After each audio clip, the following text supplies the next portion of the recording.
Percentage composition gives information about percentage of a particular element present in a compound. इसका ये मतलब है कि अगर कोई भी कंपाउंड है, सपोज दैट मान लो वाटर है या CO2 है या फिर कोई भी आप कंपाउंड ले लो, जैसे कि मान लो NO हो गया, तो इसमें जो एक पर्टिकुलर एलिमेंट है, जैसे वाटर की अगर हम बात करें तो इसमें दो हैं, जैसे हाइड्रोजन है और ऑक्सीजन है। तो जो इनका मास परसेंटेज होगा वो अगर हम निकालते हैं तो उसको कहते हैं परसेंटेज कंपोजिशन। ठीक है भाई, लिखा है gives information about percentage of a particular element present in a compound. Okay, for example water अगर हम ले लेते हैं तो percentage composition of hydrogen and oxygen will be calculated. इसके लिए फार्मूला होता है मास परसेंटेज ऑफ एलिमेंट। ये जो एलिमेंट प्रेजेंट है इनका अगर हमें मास परसेंटेज निकालना है तो उसके लिए फार्मूला है mass of that element in compound upon molar mass of the compound multiplied by 100।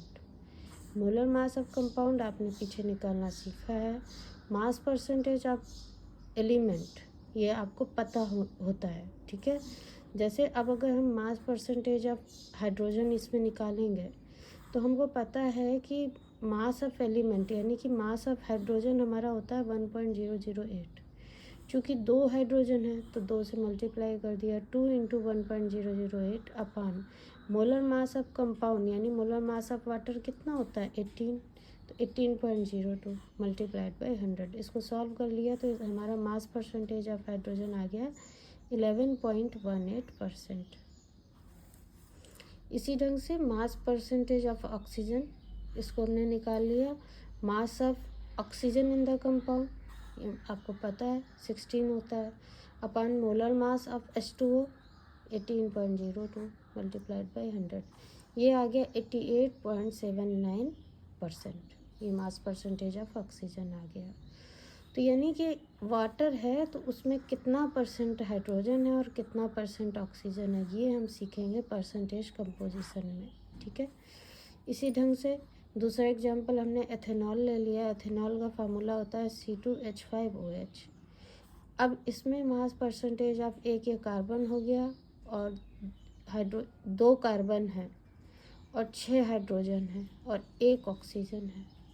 तो अगर हम मास परसेंटेज ऑफ कार्बन, हाइड्रोजन और ऑक्सीजन कैलकुलेट करना चाहें तो इस ढंग से करेंगे।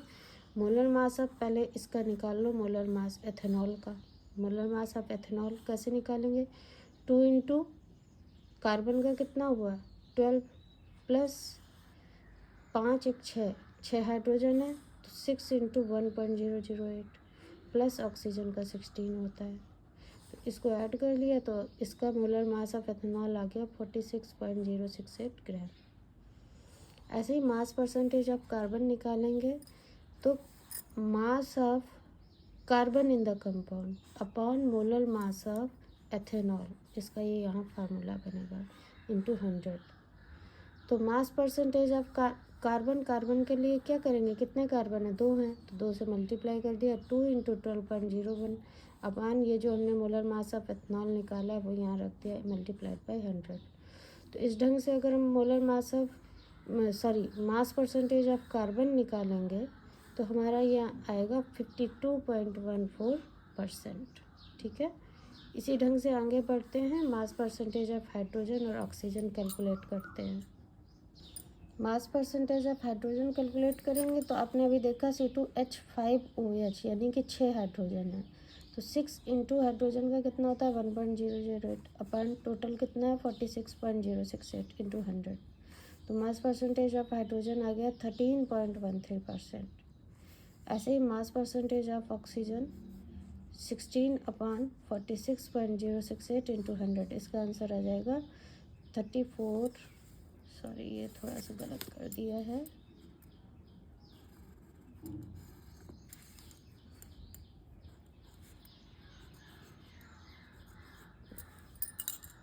तो इसका आंसर आ जाएगा कैलकुलेशन करने के बाद मास percentage of oxygen will be 34.73%।